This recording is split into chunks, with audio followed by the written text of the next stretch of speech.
Hello everyone, हमारी अपनी पाठशाला के जेई सेक्शन में आज हम लोग कॉम्प्लेक्स नंबर का क्लास 4 लेके आए हैं, जिसमें आज हम लोग जो देखेंगे वो देखेंगे। सबसे पहले हम लोग देखेंगे इसमें मॉडुलस, जिसे हिंदी में कहा जाता है मापांक। दूसरा जो हम लोग देखेंगे वो देखेंगे कंजुगेट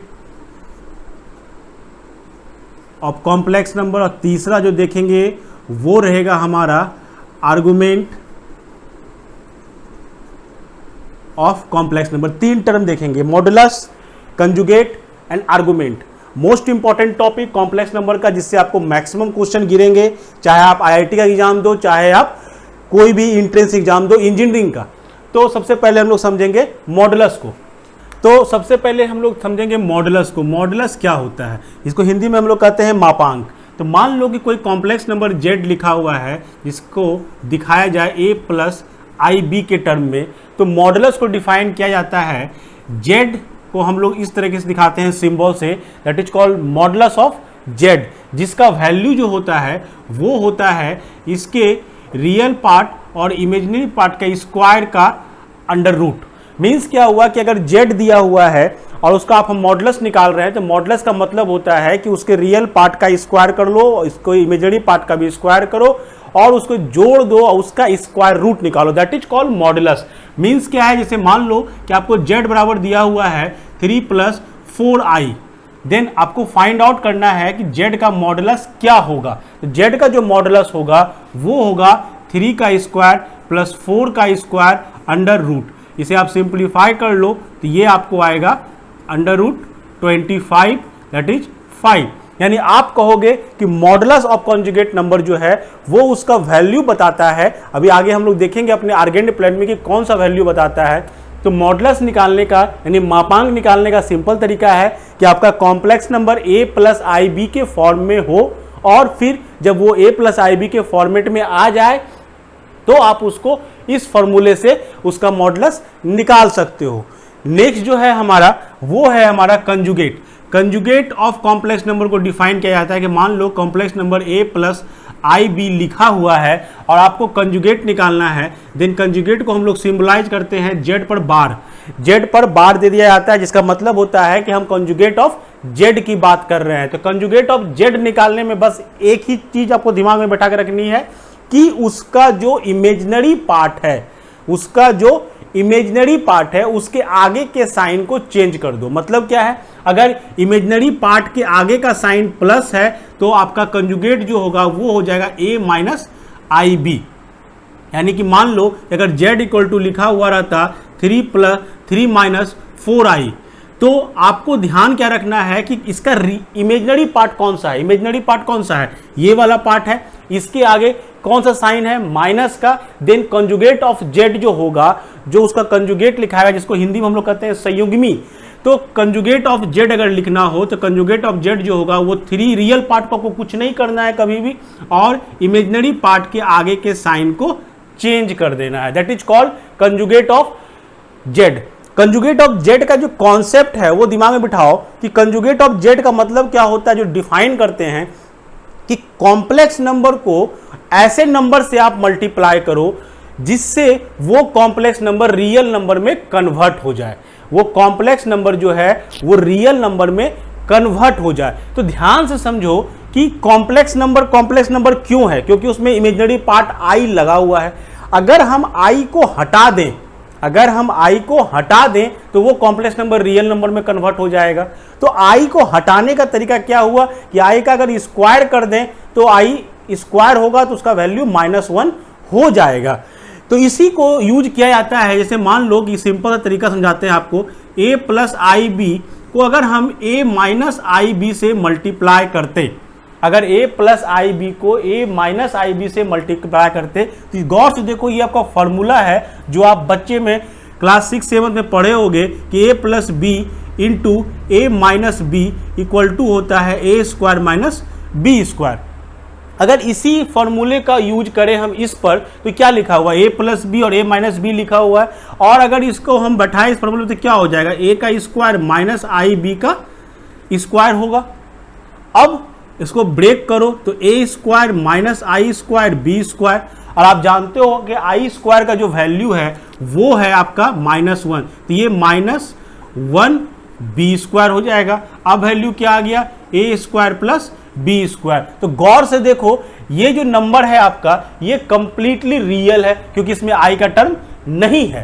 तो वैसे नंबर से मल्टीप्लाई करना है जिससे कॉम्प्लेक्स नंबर जो है वो रियल नंबर में कन्वर्ट हो जाए, तो उसे हम लोग कहते हैं कंजुगेट, यानी ये और ये एक दूसरे के कंजुगेट नंबर्स हैं। तो आप गौर से देखो, अब इसी फॉर्मूले को देखो, अभी आपको हमने मॉडुलस बताया, तो मॉडुलस में और कंजुगेट में आपको कुछ रिलेशन दिख रहा होगा। क्या रिलेशन दिख रहा है, अगर हम a प्लस आई बी को z मान लेते, अगर a प्लस आई बी को अगर हम z मान लेते तो क्या लिखा हुआ था वो z, ये z लिखा हुआ है एक कॉम्प्लेक्स नंबर, और ये क्या है, अगर a प्लस आई बी मान रहे हो इसको, a प्लस आई बी मान रहे हो z को, तो z का बार जो था, जो z का कंजुगेट था वो क्या था, वो था a माइनस आई बी, यानी ये क्या लिखा हुआ है, z का कंजुगेट लिखा हुआ है। तो हमने क्या मल्टीप्लाई किया, z को मल्टीप्लाई किया z के बार से, तो मेरा वैल्यू कितना आया, ए स्क्वायर प्लस बी स्क्वायर। अब गौर से देखो ए स्क्वायर प्लस बी स्क्वायर को आप क्या कर रहे थे जेड के लिए, अगर जेड का value a plus I b माने थे तो मॉडुलस ऑफ जेड कितना आया था, a square plus B square under root, यानी ये लिखा हुआ है under root a square plus B square का होल स्क्वायर लिखा हुआ है। और अगर इसको ऐसे लिखा जाए तो अब क्या लिखा हुआ रहेगा, z इंटू जेड का मॉडुलस, सॉरी जेड का कंजुगेट जो है वो इक्वल किसके हो गया, z के मॉडुलस का स्क्वायर हो गया। तो एक प्रॉपर्टी यहां से बनती है, आगे और भी प्रॉपर्टियां हम लोग देखेंगे इसमें कि काफी प्रॉपर्टियां बनती है। तो सबसे पहले हम लोग मॉडुलस को और z के कंजुगेट को समझेंगे कुछ क्वेश्चन से। क्वेश्चन हम लिख रहे हैं बोर्ड पर, आप उसका फोटो ले सकते हैं। कुछ क्वेश्चन लिए हमने, मान लो कि ये 5 आपको कॉम्प्लेक्स नंबर दिए हुए हैं अलग अलग, आपको इसका मॉडुलस निकालना है और कंजुगेट निकालना है। तो देखते जाएं कैसे कैसे बनेगा। जैसे मान लो ये मेरा क्वेश्चन रहता कि √2 माइनस √2 आई, हमें मॉडुलस निकालना है, तो हमने z का हमें मॉडुलस निकालना है। तो क्या फॉर्मूला था मॉडुलस का, कि आपको रियल पार्ट का स्क्वायर करना है और इमेजिनरी पार्ट का स्क्वायर करना है। तो रियल पार्ट कितना है √2, तो √2 का स्क्वायर प्लस माइनस √2 है इमेजिनरी पार्ट, तो माइनस √2 का स्क्वायर अंडर रूट। ध्यान देना है हम कोई चेंजेस नहीं ला रहे हैं, हमको a प्लस आई बी के लिए फॉर्मेट है, यानी a प्लस आई बी के फॉर्मेट में लिखे हैं। तो a प्लस आई बी में यहाँ पे माइनस था तो हमको इससे कोई मतलब नहीं है, माइनस √2 हमने ले लिया। अब इसका वैल्यू कितना आ जाएगा, √2 का स्क्वायर 2 और माइनस √2 का स्क्वायर भी 2, this is 4 under root 4, answer आ गया मेरा 2। ये हो गया आपका मॉडुलस। अब हमको पूछा जा रहा है इसका कंजुगेट क्या होगा, तो कंजुगेट निकालना है z का बार। तो क्या करना था हमको कि a प्लस आई बी रहता था तो i के आगे के साइन को चेंज कर देना है, रियल पार्ट को कुछ नहीं करना है। तो रियल पार्ट हमारा √2 है, तो √2 को हमने √2 ही छोड़ दिया, और इमेजिनरी पार्ट के आगे √2 है जिसका आगे साइन कौन सा है, माइनस का साइन है, तो माइनस को हमने चेंज कर दिया प्लस √2i। ये हो गया आपका conjugate of that complex number. वैसे ही नेक्स्ट क्वेश्चन पर अगर हम बात करें तो ये मेरा मॉडुलस निकालना है, तो मॉडुलस सबसे पहले निकालो, तो क्या होगा √3 का, यानी माइनस √3 का स्क्वायर होगा, अब प्लस आई के आगे कितना है, कुछ नहीं है, 1 है मतलब, यानी -1 का स्क्वायर अंडर रूट। तो ये कितना हो जाएगा 3 + 1 अंडर रूट, ये हो गया 4 अंडर रूट, ये हो गया 2। हमको बोला जाता है इसका कंजुगेट भी निकालो, तो कंजुगेट निकालना है तो जेड का बार करेंगे, जेड का बार करेंगे तो क्या करना था, इमेजिनरी पार्ट के आगे के साइन को चेंज करना है, यानी कि क्या हो जाएगा -√3 आप प्लस आई, ये हो गया आपका आंसर। नेक्स्ट दिया हुआ है i माइनस √3, तो पहले हम निकालेंगे i माइनस जेड, हमको दिया हुआ है i माइनस √3, हमको निकालना है modulus of Z. Modulus of Z निकालने के लिए फिर से करेंगे, i के आगे कितना दिया हुआ है 1, यानी 1 का स्क्वायर, और यहाँ पे दिया हुआ है -√3, तो -√3 का स्क्वायर अंडर रूट, ये हो गया 1 + 3 अंडर रूट, ये हो गया 4, ये हो गया 2। आंसर निकल गया आपका। अगर हम बोला जाए इसका कंजुगेट निकालो तो क्या लिखोगे i + √3, ये अगर आया है तो आपका आंसर गलत है।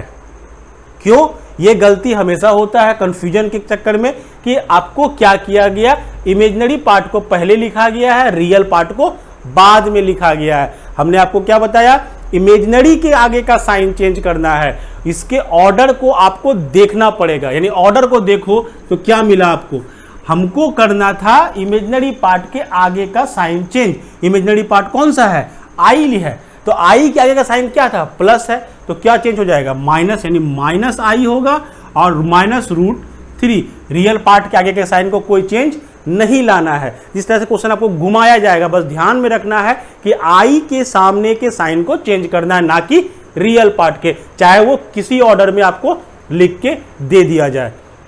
वैसे ही क्वेश्चन नंबर 4 जो मेरा है, उसमें z जो है वो 1 + i है।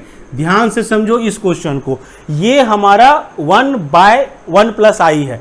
तो हमारा जो फॉर्मूला था वो फॉर्मूला था a + ib के लिए, ना कि इस तरह के फॉर्मेट के लिए। तो पहला काम क्या रहेगा आपका कि इसको आप a + ib के फॉर्मेट में कन्वर्ट करो। बिना कन्वर्ट किए आपका ये फॉर्मूला एप्लीकेबल नहीं होगा। दैट केस आपको इसको कन्वर्ट करना है, जो हम पहले अपने पिछले क्लास में काफ़ी हद तक सीख चुके थे। तो नीचे में 1 + i है, तो इसको क्या करोगे आप, 1 - i से ऊपर नीचे मल्टीप्लाई कर दोगे। मल्टीप्लाई करोगे तो क्या मिलेगा, 1 - i divided by 1² minus i का square, a + b a - b। तो फॉर्मूला मेरा हो गया ये 1 - i divided by 1² minus i²। Now convert करो इसे 1, अब माइनस i का स्क्वायर कितना मेरा हो जाएगा, -1 होगा, यानी 1 + 1 - i/2। ये है आपका कॉम्प्लेक्स नंबर जो a + ib के फॉर्मेट में है। नाउ आपको क्या निकालना था, z का मॉडुलस। तो z का मॉडुलस निकालेंगे। रियल पार्ट इसको और अच्छे से लिख लो आप, ये क्या लिखा हुआ है, 1/2 माइनस i 1/2, यानी a + ib के फॉर्मेट में हमारा आ गया। तो यहाँ क्या लिखाएगा, 1/2 का स्क्वायर प्लस -1/2 का स्क्वायर अंडर रूट, ये हो गया 1/4 + 1/4 अंडर रूट, ये हो जाएगा आपका 1/2 अंडर रूट, ये हो गया 1/√2। ये हो गया आपका मॉडुलस। अब आपको क्या निकालना है, कंजुगेट। तो z का कंजुगेट यानी z का बार कितना होगा, तो i के आगे का साइन को केवल चेंज करना है। यहाँ पे क्या था, माइनस था, ये कन्वर्ट हो जाएगा 1/2 + 1/2i। ये हो गया आपका आंसर। नेक्स्ट जो है हमारा last question, 1 + i divided by 1 - √3i। फिर आप देखो गौर से, ये आपका a + ib के फॉर्मेट पे नहीं है, यानी इसको क्या करना पड़ेगा, हमें इसे पहले a + ib के फॉर्मेट में लाना पड़ेगा। लास्ट क्वेश्चन जो हमारा था वो था 1 + i डिवाइडेड बाय 1 - √3i। तो क्या हमने कहा, इसे पहले a + ib के फॉर्मेट में चेंज करना पड़ेगा। चेंज करेंगे पहले इसे, जो डिनोमिनेटर में है उसके कंजुगेट से इसको ऊपर नीचे मल्टीप्लाई कर दिए, 1 + √3i 1 + √3i। ऊपर आपका हो गया 1 + i multiply by 1 + √3i divided by हो गया 1 का स्क्वायर माइनस √3i का स्क्वायर। सॉल्व कर लो इसको, मल्टीप्लाई कर लो। मल्टीप्लाई करना हमने लास्ट क्लास में सीखा था, तो मल्टीप्लाई कर लो, ये हो जाएगा 1 - √3 + i 1 + √3 डिवाइडेड बाय 1 + 3। ये हो गया आपका, फाइनली चेंज होके आ गया 1 - √3 + 1 + √3i डिवाइडेड बाय 4। ये हो गया आपका कॉम्प्लेक्स नंबर जो a + ib के फॉर्मेट में है। अब क्या करोगे, आपको निकालना है इसका सबसे पहले मॉडुलस। तो मॉडुलस के लिए क्या सिखाया गया, तो हो जाएगा 1 - √3/4 का होल स्क्वायर प्लस 1 + √3/4 का whole square under root. Solve कर लो इसको, ये हो जाएगा आपका 1 + 3 - 2√3 + 1 + 3 + 2√3 divided by 16 under root. 2√3 cancel, 3 + 4 4 यहाँ हो गया 8/16 अंडर रूट 1/2 अंडर रूट 1/√2। ये हो गया आपका मॉडुलस। कंजुगेट निकालने बोला जाएगा, तो कंजुगेट ऑफ जेड क्या हो जाएगा, क्या करना है, कुछ नहीं करना है इसमें, बस आई के आगे वाले का साइन को चेंज कर देना। आई के आगे कौन सा है, ये है, प्लस है। आपका आंसर क्या हो जाएगा, 1 - √3 minus I 1 plus √3 divided by 4। तो ये हो गया आपका मॉडुलस एंड कंजुगेट। अब हम देखेंगे argument of complex number. Argument of complex number, argument of complex number देखने से पहले थोड़ा सा इसे और बड़ा बनाया जाए। आर्गुमेंट समझने से पहले हम लोग समझेंगे आर्गेंड प्लेन को। आर्गेंड प्लेन क्या होता है? आपने पढ़ा होगा कोऑर्डिनेट ज्योमेट्री में। कोऑर्डिनेट ज्योमेट्री में जब हम लोग एक्स वाई लेके पॉइंट लेते थे तो कोऑर्डिनेट जब रखाता था तो होता क्या था कि दो एक्सिस लेते थे हम लोग, एक लेते थे वर्टिकल, एक लेते थे horizontal. That part is called X axis, that part is called Y axis. अब मान लो कि कोई पॉइंट है आपका यहाँ पर जो दिया हुआ है कि कोई पॉइंट एक्स है जिसका कोऑर्डिनेट है 3 और 4। इसका मतलब हम लोग क्या समझते थे कि एक्स एक्सिस के साथ वो 3 की दूरी पर है, यानी यहाँ से हम परपेंडिकुलर ड्रॉ करते थे और देखते थे ये जो दूरी है एक्स के साथ ये 3 है और ये जो दूरी y के साथ है ये हमारा 4 है। तो यहाँ पे हम लोग उस पॉइंट को दिखाते थे ये 3 और 4 मेरा कोऑर्डिनेट दिया हुआ है, जहाँ पे पूछा जाता था आपसे कि उसकी ओरिजिन से दूरी कितनी है। तो इसी कॉन्सेप्ट को थोड़ा सा हम लोग समझेंगे कॉम्प्लेक्स नंबर के टर्म में। कॉम्प्लेक्स नंबर के टर्म में भी क्या होगा, आर्गेंड प्लेन का जो कॉन्सेप्ट वो यही है कि मान लो कि दो एक्सिस है आपकी और उस एक्सिस में एक्स एक्सिस जो हुआ करता था आपका, that axis is known as real axis. ये कहलाता है इसमें रियल एक्सिस, और ये जो होता है ये कहलाता है इमेजिनरी एक्सिस।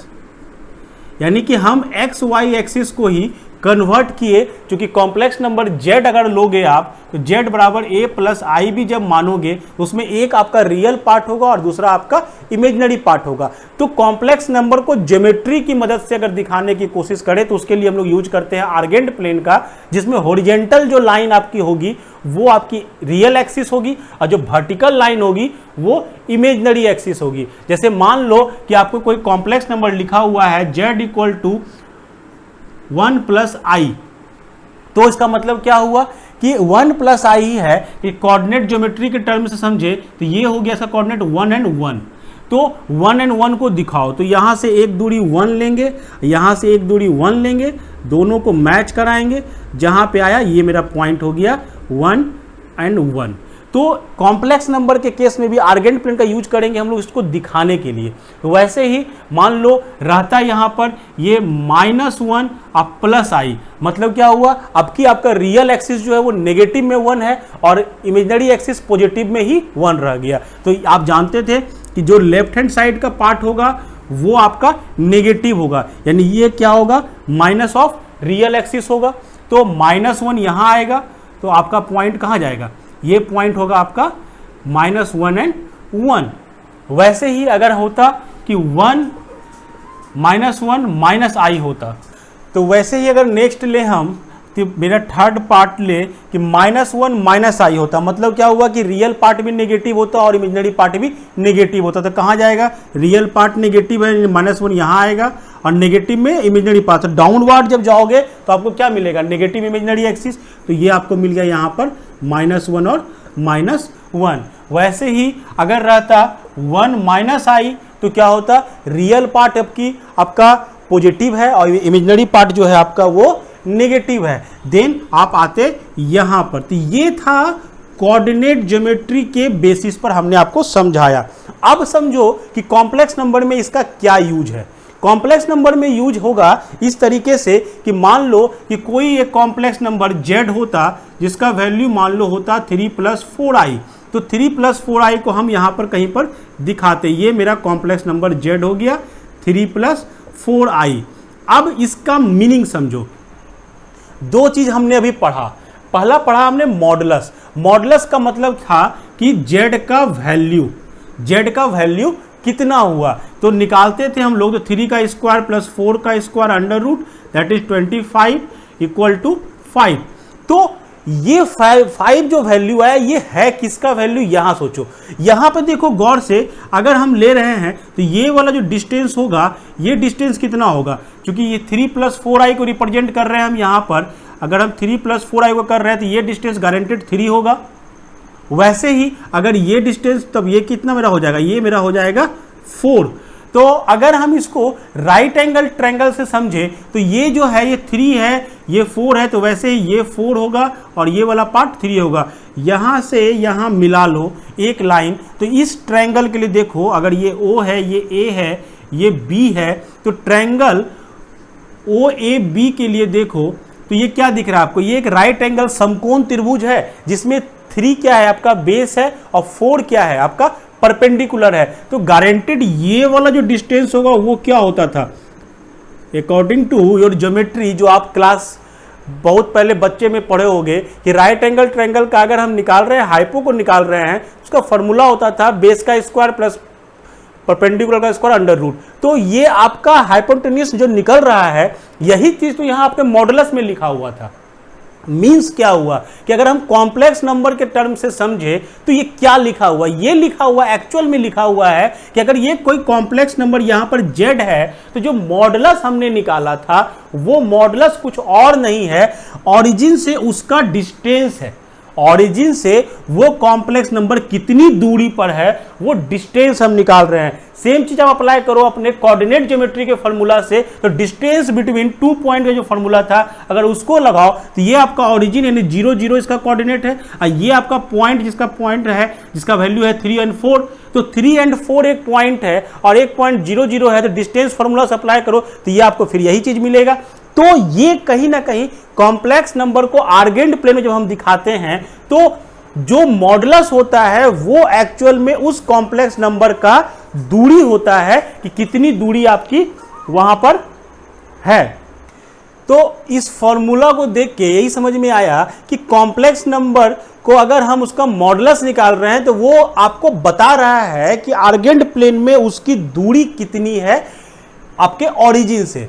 दूसरा जो चीज हम लोग ने निकाला था वो निकाला था कंजुगेट ऑफ कॉम्प्लेक्स नंबर यानी a माइनस आई बी। तो अगर हम a माइनस आई बी को देखना चाहें तो ये क्या हुआ, वैसे ही मान लो कि z को अभी हम माने थे 3 + 4i, तो 3 + 4i है, इसका कंजुगेट निकालेंगे तो क्या निकलेगा 3 - 4i। तो 3 - 4i को अगर हम प्लॉट करें इस आर्गेंट प्लेन पर तो कहाँ जाएगा, रियल पार्ट तो वहीं का वहीं प्लस प्लस रह गया, इमेजिनरी पार्ट आपका नेगेटिव हो गया, यानी कि ये पॉइंट जस्ट नीचे यहां आएगा 3 - 4i, यानी x से डिस्टेंस 3 ही रहेगा और y से जो डिस्टेंस होगा वो हो जाएगा -4। डिस्टेंस क्या होगा इसका, फिर से 5 ही रहेगा, यानी मॉडुलस तो सेम रह गया, लेकिन पॉइंट जो है वो जस्ट इसका इमेज बना, यानी कि कंजुगेट ऑफ जो कॉम्प्लेक्स नंबर है वो आर्गेंट प्लेन में रियल एक्सिस को अगर हम मिरर मान लें, अगर ये हमारा मिरर है तो ये पॉइंट और ये पॉइंट जो निकला आपका ये इसका मिरर इमेज निकल रहा, यानी कि मॉडुलस क्या है, डिस्टेंस है ओरिजिन से, और कंजुगेट क्या है उसका मिरर इमेज, यानी जितनी दूरी पर था अगर इसको आप मिरर मान रहे हो तो ये इसका इमेज यहां पर फॉर्म कर रहा है। अब इसी में हम समझेंगे इस चीज को गौर से कि अगर ये सारा चीजें तो हम लोग जान पढ़ चुके हैं, अब हम समझना चाहेंगे कि आर्गुमेंट का कॉन्सेप्ट कहां से आया। आर्गुमेंट का कॉन्सेप्ट समझो कि अब जब हम यहां पर पॉइंट दिखाए 3 + 4i कॉम्प्लेक्स नंबर को, तो अब आर्गुमेंट का कॉन्सेप्ट क्या कहता है कि अगर इसको मिला दो इस पॉइंट को, ये हमको दिखा रहा है कॉम्प्लेक्स नंबर को z बराबर 3 + 4i को, तो आर्गुमेंट का कॉन्सेप्ट कहता है कि कॉम्प्लेक्स नंबर x एक्सिस यानी जो आपका रियल एक्सिस था, इस एक्सिस के साथ कॉम्प्लेक्स नंबर कितना एंगल बना रहा है। कॉम्प्लेक्स नंबर इस x रियल एक्सिस के साथ जो z है हमारा ये कितना एंगल बना रहा है। तो अगर सिंपल समझो इसको मिलाए दे हम फिर से, तो ये 3 था ये 4 था, तो tan थीटा इक्वल टू आपका क्या लिखाएगा, tan थीटा इक्वल टू लिखाएगा y यानी 4/3। तो 4 क्या था आपका इमेजिनरी पार्ट था, यानी imaginary part divided by real part, यही फॉर्मूला आपका कहलाता है। यहां से जो थीटा निकलेगा आपका tan inverse 4/3, that theta is known as argument of complex number. यानी कि आर्गुमेंट का कॉन्सेप्ट जो है वो सिंपल सा कॉन्सेप्ट है कि आपका कॉम्प्लेक्स नंबर जो भी है वो एक्स एक्सिस के साथ यानी रियल एक्सिस के साथ कितना एंगल फॉर्म कर रहा है, उस एंगल को हम लोग कहते हैं argument of the complex number. तो अब बात है कि क्वेश्चन जब रहेगा आपका कि आप फाइंड करो, आर्गुमेंट को फाइंड करो, तो कैसे फाइंड करोगे? तो फाइंड करने का जो सिंपल तरीका होगा कि अगर हम z equal to X plus I Y complex number मान रहे हैं तो आर्गुमेंट ऑफ z जो होगा वो क्या हो जाएगा? वो हो जाएगा tan inverse y by X, यानी कि आपका वैल्यू थीटा का कितना आ रहा है। जैसे मान लो यही क्वेश्चन रहता कि z इक्वल टू 1 प्लस आई है, तो बताओ इसका आर्गुमेंट क्या होगा? तो आप निकालो पहले इसका टेन थीटा, यानी कि y बाय एक्स, यानी कि इमेजिनरी पार्ट क्या है 1 और रियल पार्ट क्या है 1, 1 बाय 1 1 आ गया। तो आपको पता करो कि टेन का वैल्यू 1 कितने एंगल पर होता है, तो टेन का वैल्यू n होता है 45 डिग्री, या कहेंगे इसको हम पाई बाय 4। तो पाई बाय 4 जो निकला आपका, that is called argument of that complex number. इसमें आपको दो तरह के क्वेश्चन मिलेंगे, एक मिलेंगे आर्गुमेंट निकालो, दूसरा बोला जाएगा प्रिंसिपल आर्गुमेंट निकालो। दोनों को देखते हैं हम एक एक करके।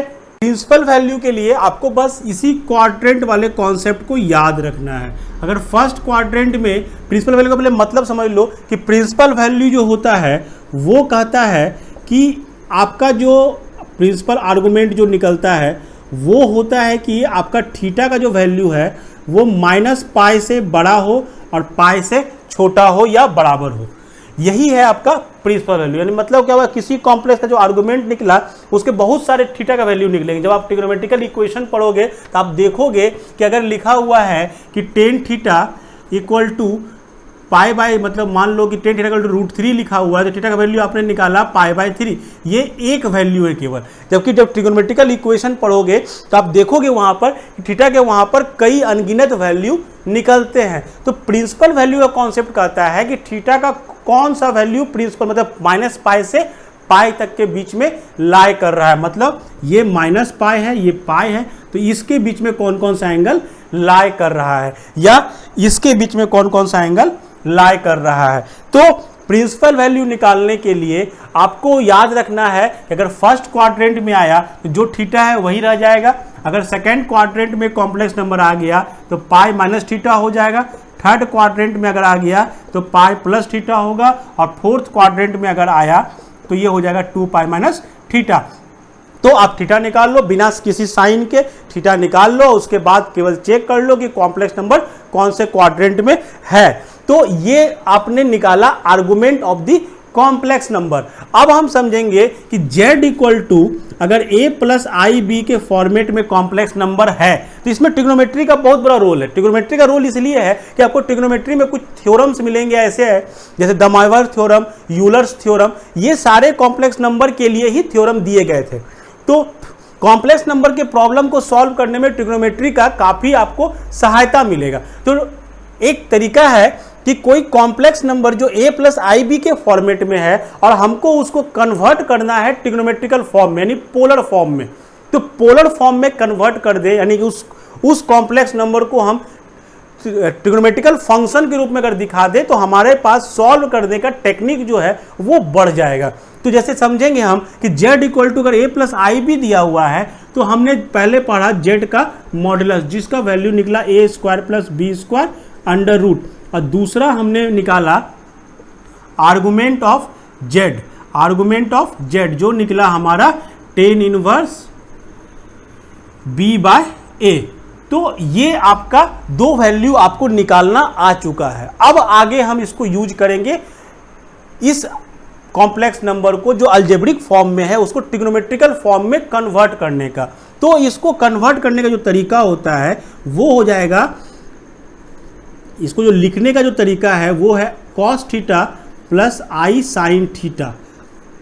ये है पोलर फॉर्म, किसी भी कॉम्प्लेक्स नंबर का पोलर फॉर्म, किसको हम एंगल के रूप में लिखना चाहें ट्रिग्नोमेट्रिकल फंक्शन साइन कॉस के टर्म में तो कैसे लिख सकते हैं। तो यहाँ पे देखो, यहाँ पे आपको दो चीज दिख रहा है, एक आर दिख रहा है और एक थीटा दिख रहा है, बाकी तो सब कुछ वही है।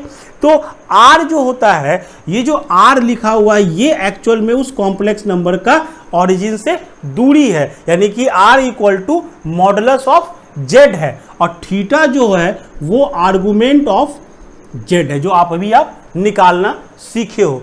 तो ये दोनों अगर हम आर्गुमेंट और मॉडुलस निकाल लेते हैं तो हम किसी भी कॉम्प्लेक्स नंबर को पोलर फॉर्म में लिख सकते हैं। जैसे मान लो यही क्वेश्चन था आपका कि 1 + √3 आई, तो सबसे पहले आप क्या करो, इसके लिए r का वैल्यू निकालो, तो जो क्या हो जाएगा मॉडुलस ऑफ z यानी 1 का स्क्वायर अब प्लस √3 का स्क्वायर, तो ये हो गया आपका 4 √ ये हो गया 2, यानी r का वैल्यू आपने निकाल लिया 2। अब निकालो इसके आर्गुमेंट का वैल्यू, आर्गुमेंट ऑफ z क्या हो जाएगा, तो 10 इनवर्स √3/1 यानी कि 10 इनवर्स √3, प्रिंसिपल वैल्यू कितना हो जाएगा π/3। तो हमने निकाल लिया आर्गुमेंट ऑफ z जो निकला π/3। तो कन्वर्ट करो इसको पोलर फॉर्म में, तो r क्या लिखोगे z को, r यानी 2 cos थीटा यानी cos π/3 अब प्लस i sin π/3। देखो ये लिखा गया कॉम्प्लेक्स नंबर आपका ट्रिग्नोमेट्रिकल फंक्शन में। आप देखो जैसे गौर से ये एक्चुअल में लिखा हुआ क्या, जब तोड़ो तो इसको फिर से 2 cos π/3 का वैल्यू कितना होता है, cos π/3 का वैल्यू 1/2 होता है, 1/2 प्लस i sin π/3 का वैल्यू कितना होता है √3/2 यानी ये कितना हो गया √3/2। देखो तो कितना लिखा हुआ है 2 यहाँ हो गया 1 प्लस i √3 और 2 बाहर निकाल लें तो 2 कैंसिल, वापस यही है, यानी ये और ये दोनों एक ही है। बस हमें इसकी जरूरत क्यों पड़ेगी या हम क्यों निकालें, इसको निकालने के पीछे का लॉजिक ये है, जब कॉम्प्लेक्स नंबर सॉल्व करोगे तो आपको सोचने का या आपको सॉल्व करने का एक और टेक्निक मिलेगा। इसमें आप ट्रिग्नोमेट्री के सारे फॉर्मूलाज को यूज कर सकते हो इजी वे में। और ट्रिग्नोमेट्री में जो दमाइवर थ्योरम और यूलर्स थ्योरम है वो कॉम्प्लेक्स नंबर के थ्योरम ही हैं। तो आपको एक और स्कोप मिलेगा कॉम्प्लेक्स नंबर को एनालिसिस करने में और उसके प्रॉब्लम को इजी वे में सॉल्व करने में। तो उम्मीद है आपको ये क्लास अच्छी लगी होगी। नेक्स्ट क्लास जो हम लोग लाएंगे उसमें एनसीईआरटी के सारे प्रॉब्लम्स को सॉल्व किया जाएगा और इसके बाद हम लोग जो शुरू करेंगे हम लोग अपने क्वाड्रेटिक इक्वेशंस को। तो हमारे साथ बने रहें, देखते रहें, सब्सक्राइब करें, लाइक करें। Thank you.